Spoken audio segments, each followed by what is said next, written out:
up, everybody? Welcome back to our channel. I'm Bree. And I'm Evan. And this is Reality Check TV. Here is where we discuss some of our favorite reality shows to watch together as a couple. So if you love reality TV like we do, make sure to subscribe to our channel and hit that notification bell so you can get notified anytime we post a new review. How are you doing, beautiful people? Welcome back. We are so happy that you are choosing to look and listen to us the holiday week. Because I know y'all are busy. So hopefully as you are cooking up your Thanksgiving meal, you are listening to us right now. You know, Thanksgiving is tomorrow. So happy holidays. Happy Thanksgiving to everyone that celebrates. And if you don't celebrate, respect. I get it. Happy day off. Yeah. Just enjoy the day off. And I know there's somebody around you that's cooking. So just enjoy the festivities, okay? We are literally in the middle of mayhem, okay? I have family coming in as we speak. My mother's downstairs right now cooking. So there's a lot going on right now. But we are here to talk to you. We found time. Y'all thought we wasn't going to make it. I know you did because y'all don't believe in us. The consistency is coming. I know. It's coming. We said that. So like we said, we know you are busy. You know, you're trying to prepare yourself mentally to deal with your family. I'm not there yet. So we got to hurry up with this review because I have to get to the alcohol immediately. Because the family drama that is happening amongst us right now, y'all have no idea. Y'all really have no idea. But this is what brings me joy, along with my alcohol. So we're going to make that work. And so we're going to talk about somebody else's family drama right now. And that's on Love and Marriage Huntsville. Okay? Last weekend's episode, it wasn't much. Y'all, it's been a little dull. It's been real boring. Okay? But the Fletchers brought a little bit of flavor, and so we're going to talk about it. So are you ready? Y'all, this will be sweet and simple because guess what? This episode was. But we are still here to review. Right. So let's get into it. Okay, so this episode was a continuation of where last weekend's episode left off. We are at the dinner table of the Fletchers, okay, with them and their kids. I am also going to take back what I said last week. I feel like this is perfect. The Fletchers is exactly what I thought they would give. It works. I feel like there's a lot of content here. I feel like this is going to give us a new look and feel and something else to talk about because honestly, y'all, I'm tired of everybody else on Love and Marriage Huntsville. They're not giving anything. And I feel like the Fletchers, like, you know, first season of us really seeing who they are and seeing them with their children, they have completely opened up their home to us. So I like the dynamic. So I don't regret saying that they should have been on the show in the first place. So how did you feel about them in this episode? Oh, I'm still bored. Evan is just, he's not forgiving. He's not forgiving. Bro, I'm trying to tell y'all, I'm all about the loyalty. I'm all about, you know, Me too. It's just one of those things where I don't like how Nell has been acting with Mel. It's a little shady. It's a little seasonal. No. But that's not the question, right? Because I agree with all of that. So what's the question? No, it's about, do you think, so far, right? Mm-hmm. You think they need to be permanent cast members of the show? Think about it before you answer. Not yet. Just think. You really don't think so? Not yet. This is the most action we have received on this show in like weeks. Something that felt real and authentic. Now, I know a lot of people felt like last week it was so fake. Like, oh my God, now y'all are having this dinner and whatever. Out of nowhere. Do I think that the setting was manufactured? Yes. Do I feel like it was like, okay, let's call the kids, let them know this is our first day filming, let's just do a dinner and just go from there? And do I think that Nell was I don't know how to say it. Do I feel like Nell kind of was trying to pull out more reactions out of them, like asking them probing questions, like when they were in the kitchen last week and she said, let's go to the table because we're going to talk about this right now, right? I think that, it's for the show. But do I think that what ended up being discussed at that table was fake? No. I think there are some deep-rooted issues within this immediate family dynamic. And I'm interested in it. And I miss that on Love and Marriage. I miss just the authentic storylines and some real shit that you can relate to. Because everything that just happened at this table is everything that happened to me this weekend. Literally. I'll let y'all know, but I'm not Lexi at all. At all. But I have a Lexi. But we're not going to talk about me. So I'm going to try really hard to do this review and not take it personal. But let's go. So we start off with Chris Jr., which I don't understand why they don't call him CJ. I'm calling him CJ. I don't care if it said Flex on it. It said something about Flex in his name. His name is CJ. It could be a nickname. Okay? That's their youngest son. And y'all know he is upset because he feels like he needs his dogs back. But Nell's position is like, nigga, you owe me money. Like you're not getting these dogs back until you pay me my money. And so they're going back and forth about that. He's like, well, I already gave you $3,000. And she's like, that's not even half of what you owe me. Like, yes, you gave me the $3,000. And it was so funny, like his arrogance behind that, saying like, oh, like I gave it to you. Like, you're doing me a favor. That's what you owe me. So you not getting these dogs. So he feels away. And Chris and Miss Nell, they let us know like CJ is clearly the problem child of the bunch. Like he's always in trouble. That's what Nell was alluding to. They also mentioned that Lance, who is Nell's oldest, or I'm going to say Chris and Nell, it's their oldest son. But biologically, it's Nell's son. And he owns his own landscaping business. Well, he had to fire CJ not too long ago because he wasn't doing his damn job. And the other employees that work at the company is like side-eyeing the whole situation. Like, you know, why doesn't he not do anything? And we know how that go. That's why I told y'all about family business-ish. It don't work. Especially when you dealing with people that's just natural fuck-ups. Like, that's just what they do. Like, I told you, I know it. Like, again, y'all, maybe that's what it was. Like, I was like relating to the conversations that was being had at the dinner table. Like, again, relating to it. Lance jumps in and says, yeah, like you wasn't doing your job. You had me looking crazy in front of the other employees. And CJ's like, well, I didn't get my last check and I feel some type of way about that. And he's like, so I should give you a check for a job that you didn't do? And I don't know if Chris said yeah or if he just didn't say anything.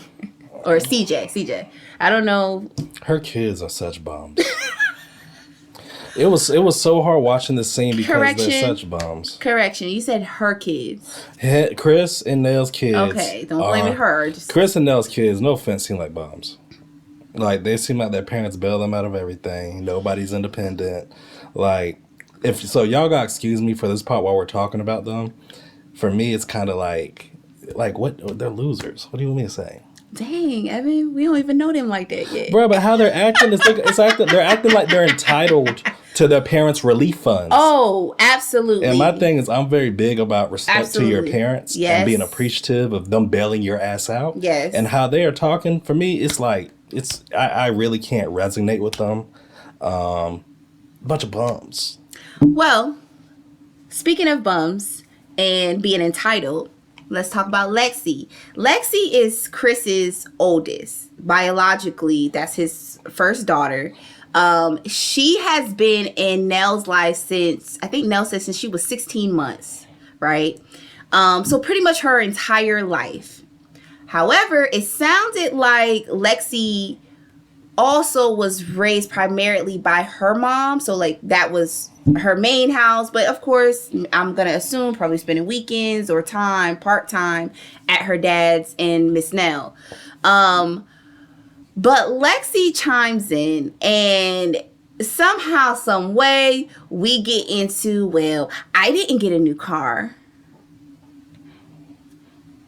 Everybody else got a car. I didn't get a new car from years ago. So she brings up something that I guess from years ago, right? Mm-hmm. One thing I didn't like about this whole thing is I'm like, we need to get these people's ages because that is full context. Well, she seems like the oldest. Of course she is. But I still want her age. Mm-hmm. I still want the age, right? Because because you are absolutely right. The conversations that we were having at this dinner table was as if we was talking to a bunch of 21, 22 max, right? And I think all of them are over that. I think me too.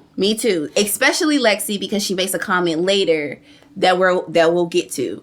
But she's going back and forth with everybody and talking about how she was treated differently and how, you know, she was named you got a new car and you got a new car, but I didn't get a new car. And Chris is like, Lexi, like, you got a new car after we gave you money. I guess she got into an accident or something happened after that. So then she did get a brand new car, but that wasn't good enough for her. So then she switches the story and talks about how she was treated so differently than everybody else.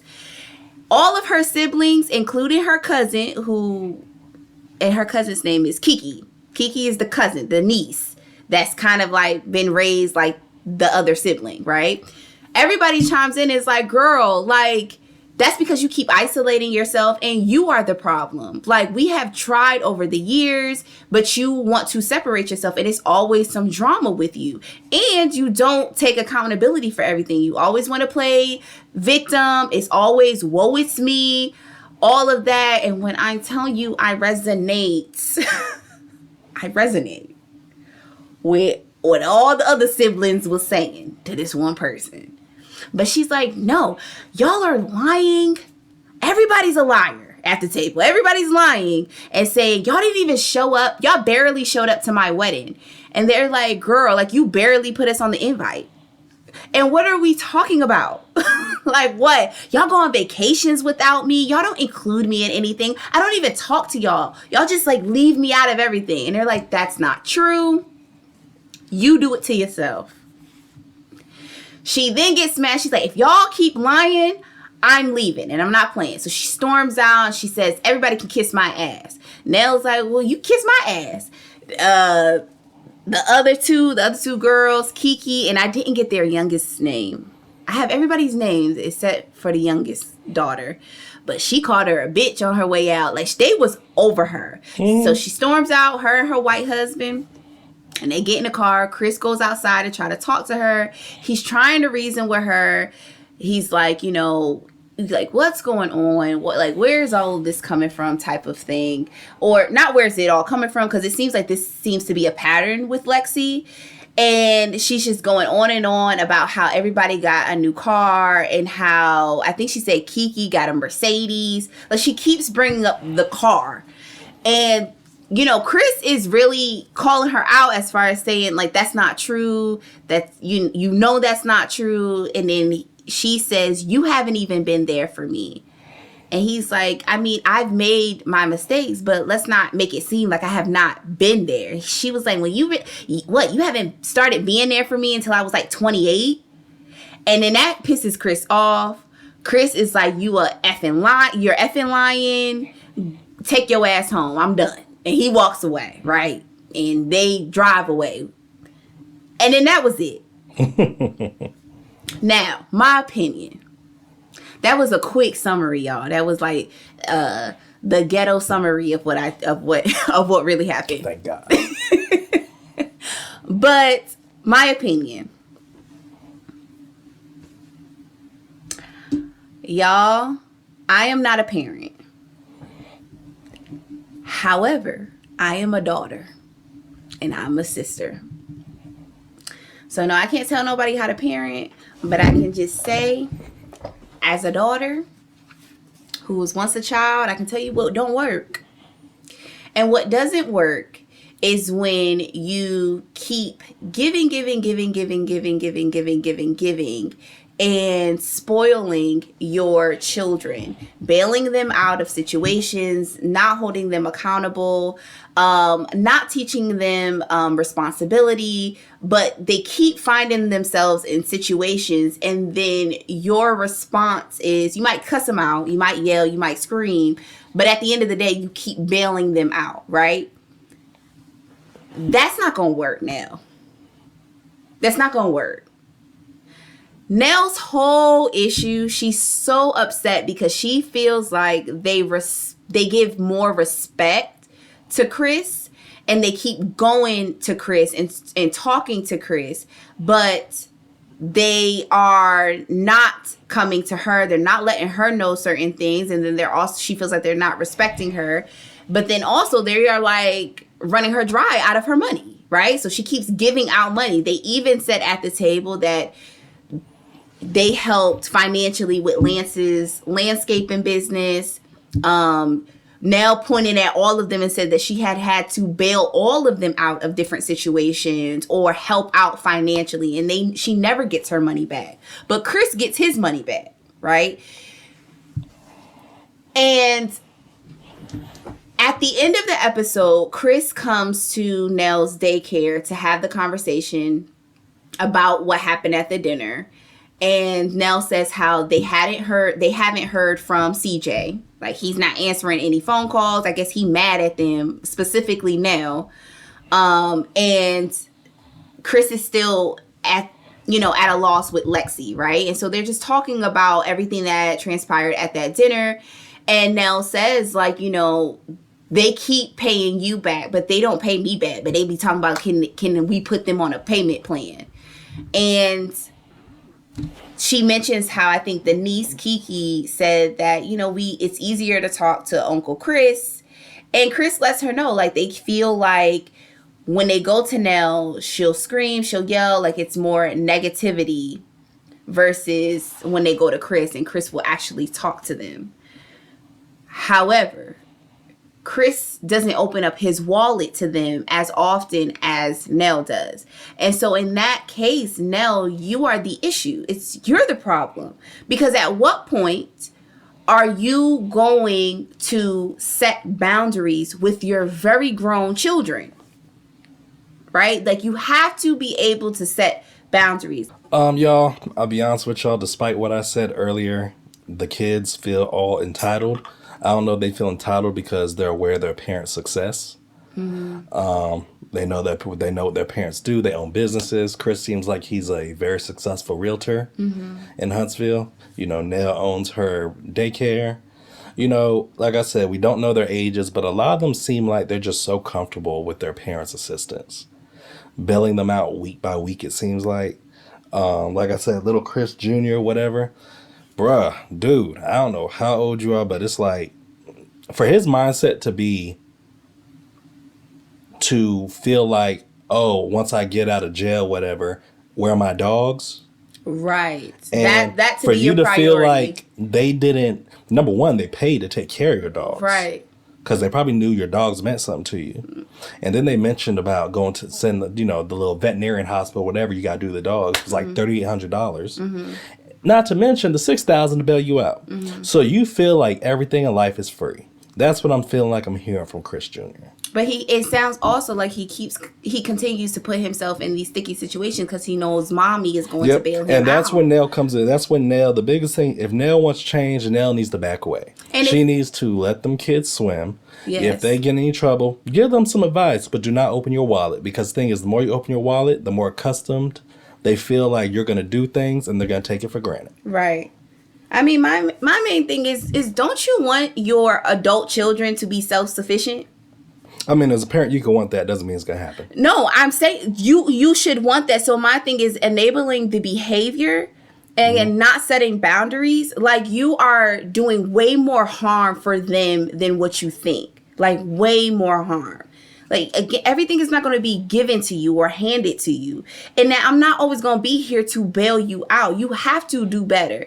And I will always say, we'll probably get more information on Lance and the whole landscaping business, but I'm going to go out on a limb and say that wasn't too much of an issue because he was starting his own business, right? And I don't know how successful it is. He says that business is doing well when he was at the table, but stuff like that, investing financially into my children, I feel like that is definitely something that I wouldn't question, or something that I feel like we should all be doing, or would want to be in a position to be able to do for our children.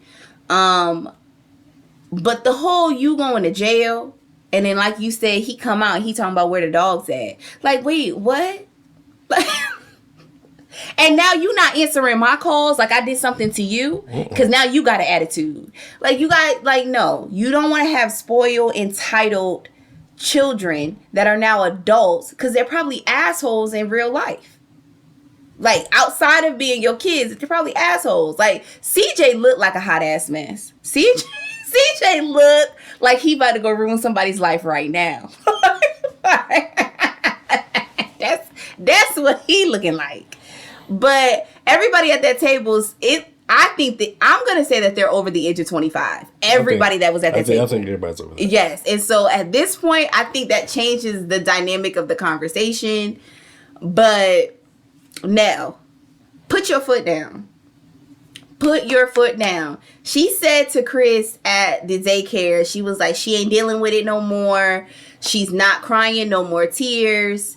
Like, she's done. She's going to set the boundary, right? Well, Chris brings up a good idea about bringing in a family therapist. So they're going to do family therapy. We'll probably see that in due time. But one more thing to mention with the Fletchers, and that's the Lexi situation. I'm not going to spend too much time on this because it's triggering. Because of current events in my personal life. But what I will say, I'm always first to hold men accountable, right? Especially deadbeat dads, right? And I'm also first to say, like, if that is somebody's perspective or their experience, like, you cannot deny them of their own experience, their own lived experience, especially growing up. Like, we were not there. But it was something about when Chris and Lexi was outside talking when she was in the car that was giving, like, okay, it's kind of giving, like, yeah, she does want to always play the victim. I'm not believing that Chris wasn't there for her at all growing up. I don't believe that. It was something about that interaction to me that didn't seem transparent on her end. She's just reaching. Yeah, and it's like, for her to say he has not been there for her until she was 28. And I think it was something about Chris's reaction, because Chris, I feel like we've seen him like as cool as a cucumber since we've known him. And even in the heightened discussion, or when emotions were heightened at the dinner table, Chris was still kind of like cool and just like letting them all talk. But when she said that outside, he got mad. And he was like, you a effing lie. Like, you know better than that. And I think her mother might play a part in this. I think there's something there too. For Nell to say that she has been in her life since she was 16 months, it's very early on. So I wonder if there is some bitterness there. There's more to the story with Lexi's mom. Nell also made a comment in her confessional that I caught with, she's saying that Lexi was fed, or she has been fed lies, and, you know, she feels like she doesn't get the benefit of the doubt, meaning Nell, and like, or the short end of the stick, I think. And how she doesn't believe like what really happened or true events. Now, she didn't say from her mom or anything else. Like, she didn't go into details, but with her saying that, it's giving, she was raised by her mom, which we already knows, and maybe the mom was telling her stuff like, you know, he cheated on me or left me for Nell, or we don't know, but I know that there's a story there, and I think that speaks to why Lexi feels the way she feels about her being treated differently. It doesn't seem like anybody else that was at that dinner table was raised outside of the house, because even Lance, it seems like he was primarily with his mom, Nell. And so I think it's different. Even though Lance and Lexi share a common experience where it's their parents, their opposite parents that got together and they have a blended family, you can tell Lance has a different experience growing up than Lexi does. And I feel like a lot of times that happens when you have girl children that have stepmoms, but still like have their moms or being raised by their moms as well. I think that sometimes there can be a different dynamic there. And so I think that's what is happening. And I don't think that Lexi was being completely truthful. I think that she is comfortable being in the position of victim. It's comfy there. Like, that means I don't have to take accountability for anything. If I'm always the victim and if it's always, whoa, it's me, like, I don't have to take accountability. I can always just manipulate you in conversations. I can also manipulate you to get what I want, to make you feel bad. She probably plays that game with her father. One of the girls at the table mentioned how anytime she comes around, she sees what we have, and then she wants to talk about like how nobody's done anything for her. I think she also needs to realize that there's clearly an age gap, and I think the more success that Chris and Nell had, the more that they were able to give to their children. So probably when you were 16, finances probably didn't look the same when their youngest daughter was 16. That's how I felt the whole time. Yeah. So you were just in a different time frame. Right. So you can't get upset for them getting more because the success probably came later when they were there. Right. So it's like, I mean, it is what it is. Like, right. I'm sure they try to help you out in other ways, but you were born first, don't know the age gap. Right. But, their businesses probably boomed when the other kids were there. Right. And, that's just how the ball went. Right. I have two siblings. I have an older sister and a younger brother. There is 8 years between all of us. And, between me and them. 8 years between me and my sister. About 7 years between me and my brother. My mom was at completely different stages in her life when she had all of us. When she had my sister, she was a teenager. When she had me, she was in her 20s. When she had my brother, she was in her 30s. So we got different versions of her. Loves us all the same, but it was just different. And that's a key component that I don't feel like a lot of people realize when they do the whole like, oh, it was treated different and the youngest got this and I got that. Like, you have to keep that in mind, and then also keeping in mind that you have to parent each child differently. That's another thing. We're all different. We're individuals. We might be siblings, but we are completely different. Completely different. And so that's how you handle each child.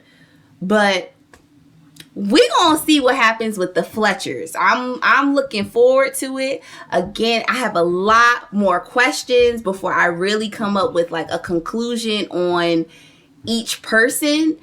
Evan said they're bums. I did not say that. I ain't say that because I don't know them yet. But I'm intrigued. So good job to Chris and Nell, and good decision with adding them to the show. If you say so. So, y'all, the day has come where Martell finally moved out that house. It's been a long time coming. In the scenes, Martell was seen moving out. It seemed like he was moving in, actually, his new house that he's renting at nighttime. Because he did claim he has more help at nighttime because of other people's schedules.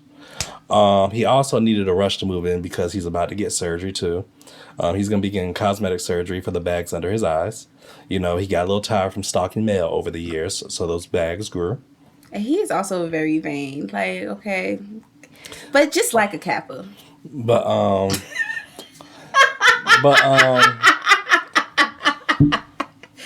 Just like a Kappa. Of course he getting cosmetic surgery. surgery for the bags under his eyes. I didn't even know he had bags under his eyes. You know, she loved her some alphas and sigmas, but sigmas. She loved her some alphas and sigmas, boy. I've never. But y'all, I don't even know any sigmas. I don't know. So while in the house, Martell finally gives Chris the phone call, FaceTime him. Hey, look, guess where I am? And, Chris, it seems like he's hiding his joy and like, you're finally out. And I think the funniest thing about this phone call is Martell, how he's sounding, he's making it sound like he's doing them a favor. Like, hey, you can sell the house now, I'm gone. Like, he was just like, he said, I thank Chris for working with me, but I'm not thanking him for his patience. Working with you? This was not I wish there was another word that surpasses patience, because how Chris worked with this man, you can't be serious. But it's called enabling. But anyways, it's called no boundaries. Martell, he made a statement saying, well, I wasn't leaving the house until I found another house. And he's like, I found the house now, so the owner, he can sell his house now. Like he's doing him a favor. But, it's just so funny. That's so funny. But also while on the phone call, they're chopping it up, and Chris lets Martell know, hey, you ain't gonna be talking to my wife like that. Martell did bring up about his conversation with me outside the house. They kind of, shout like that. But, Martell, I just think it's funny because in the next episode, yes, it seems like they have more of a one-on-one about this conversation Nell and Martell had. But, Martell, I thought it was funny. You said Mel and Martell? Chris and Martell. Chris and Martell. But, I find it interesting because Martell got on the confession. I was like, yeah, I saw this coming. Chris, he got to call me, try to stand up for his wife because, he got to do that to make her sound like...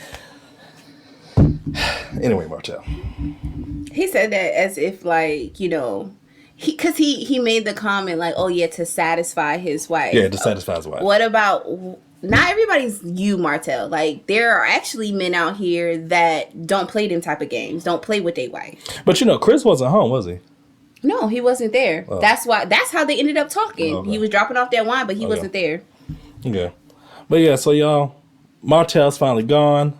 I don't know who's the owner, who he's about to... He said he has another realtor friend that set him up in this house. Oh, well, he about to give them hell, too.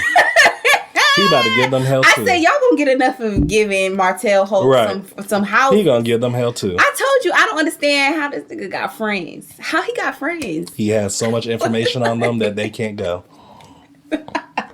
This is crazy to me. Okay, so y'all, the rest of the episode, really nothing else. A couple of things just to highlight. We finally get to meet Mel's best friend, Brittany. If you follow Mel on Instagram, like I do, I have heard Brittany's name multiple times. I know that is her best friend. They used to be old college roommates.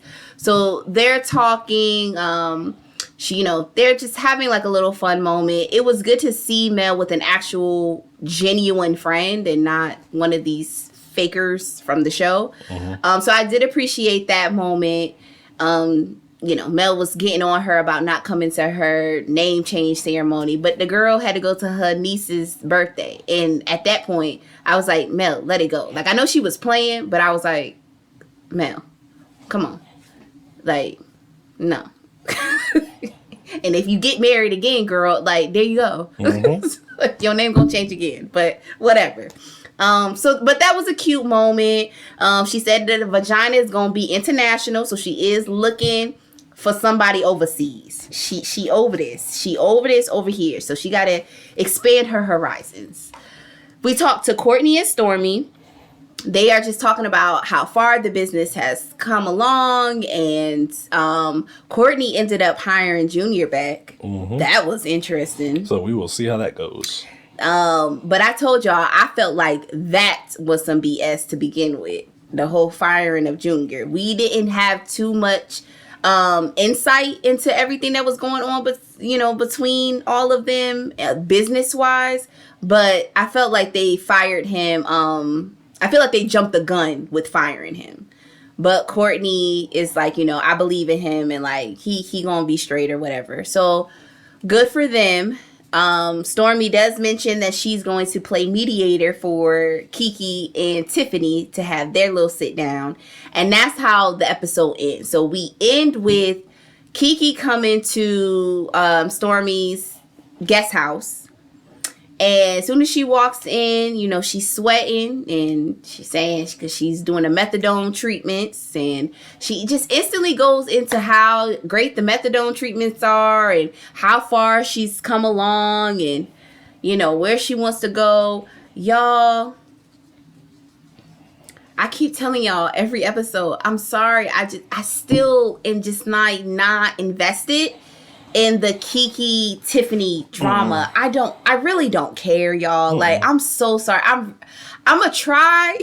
Like, I've been trying. I've been really trying for y'all. But I really don't care about the Tiffany and Kiki drama. I just don't care about it.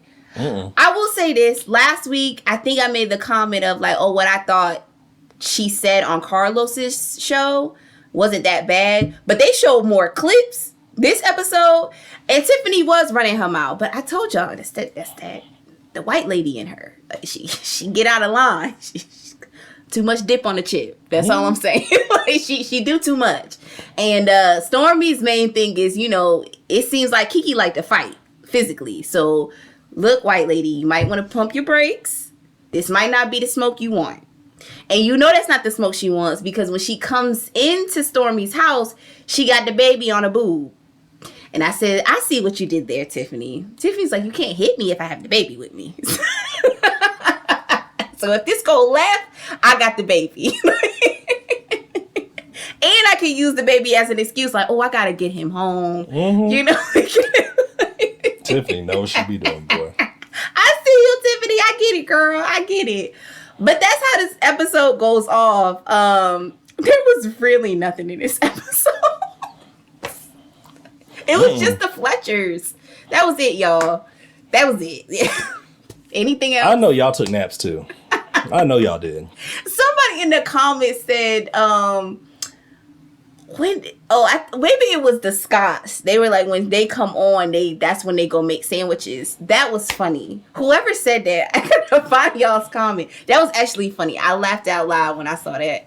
But they so boring. Y'all need to pick it up. Yep. And they still don't look like they going on this trip. It's coming. It's just when does this season end? It's probably 3 more episodes. Okay, y'all.